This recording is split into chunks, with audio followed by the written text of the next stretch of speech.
25 বছৰ পূৰ্বে ঘৰৰ এবিঘা মাটি বন্ধকত থৈ পোৱা 6,000 টকাৰে আৰম্ভ কৰিছিল এখন নাৰ্চাৰী। বাক্সাৰ পাতাচাৰাৰ মংগল বড়োৱে এতিয়া এই নাৰ্চাৰীৰ জৰিয়তে নিজে সংস্থাপিত হোৱাৰ লগতে আন 10জনকো দিছে সংস্থাপনৰ বাট। এই মূলধনেৰে বিবাৰী নামেৰে প্ৰথমে এখন গছপুলিৰ নাৰ্চাৰী আৰম্ভ কৰিছিল। সময়ৰ লগে লগে পৰিকল্পনা অধিক আগবঢ়াই নি বৰ্তমান সময়ত মংগল বড়ো হৈ পৰিছে আন 10জনৰ বাবে আদৰ্শ। বিবাৰী নাৰ্চাৰীত উপলব্ধ আছে 5 শতাধিক গছৰ ফুল ফলৰ প্ৰজাতি। এই নাৰ্চাৰীৰ পৰা অসমৰ বিভিন্ন ঠাইলৈ ৰপ্তানি হৈছে পুলি। ইয়াৰ উপৰিও গছপুলিসমূহ স্থানীয় বৰমা সাপ্তাহিক বজাৰত নিজে বিক্ৰী কৰাৰ লগতে কোকৰাঝাৰ গুৱাহাটীৰ পৰাও কিছুমানে কিনি লৈ যায় বুলি তেওঁ কয়। স্থানীয় লোকসকলে ঘৰৰ পৰাই পুলিবোৰ কিনি লৈ যায় আৰু যদি বাগিচা বনোৱাৰ কাৰণে অৰ্ডাৰ আহে তেতিয়া ঘৰত গৈ তেওঁ ৰুই দিয়েগৈ। এনেকৈ নাৰ্চাৰীখনৰ পৰা মাহেকত 20ৰ পৰা 25,000 টকা আয় হয় বুলি তেওঁ কয়। চৰকাৰৰ পৰা কোনো সাহায্য নোপোৱাকৈয়ে মংগল বড়োৱে এইদৰে সফলতাৰ মুখ দেখিবলৈ পোৱাত এতিয়া তেওঁ আন 10গৰাকী যুৱক যুৱতীৰ বাবে আদৰ্শ হৈ পৰিছে।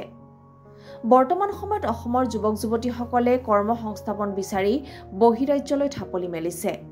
কোনোবাই হয়তো কৃতকাৰ্য হৈছে, কোনোবা হোৱা নাই। মংগল বড়োৱে এতিয়া স্থানীয় কেইবাজনো যুৱক যুৱতীক তেওঁৰ নাৰ্চাৰীৰ প্ৰশিক্ষণ দিছে। লগতে কৃষি বিভাগৰ পৰাও একাংশ যুৱক যুৱতীক প্ৰশিক্ষণৰ বাবে এই নাৰ্চাৰীলৈ পঠিয়াইছে বুলি তেওঁ কয়।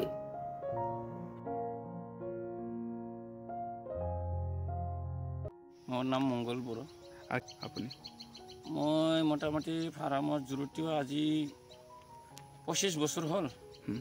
ব্যৱসায় এতিয়া ৰেগুলাৰ ৰাখাত 3জন থাইছে, কিন্তু এনেই হাজিৰা আহে 4জন, কেতিয়াবা 2জন, কেতিয়াবা 3জন এনেকৈ লয়। ইনডোৰ প্লেনটো আমাৰ এইখিনিত চলা হিচাপে আছে, যিখিনি বিক্ৰী লাগে, যিখিনি লাগে এইখিনি আছে আমাৰ এইখিনিত।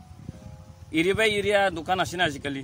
মোৰখিনিত মোটামুটি মোৰ ইনডোৰ প্লেন মোৰ লাগাখিনি আছে বৰ্তমান।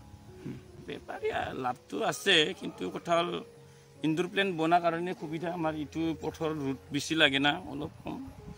ইনডোৰ প্লেন যেনকৈ ৰাখিব লাগে ৰাখিব নোৱাৰি। ৰুট বেছি পৰিলে ইনডোৰ প্লেন ভাল নহয়, জ্বলি যায়। কাৰণ একদম এভৰিথিং পোৱা যায়, প্ৰায় পোৱাই যায়। ক্ৰাফটিঙৰ বস্তু পোৱা যায় আৰু ফুলো পোৱা যায়। গাছ গছনিতো যি লাগে সেইটো পোৱা যাব। নাৰ্চাৰীটোৰ নাম বিবাৰী নাৰ্চাৰী।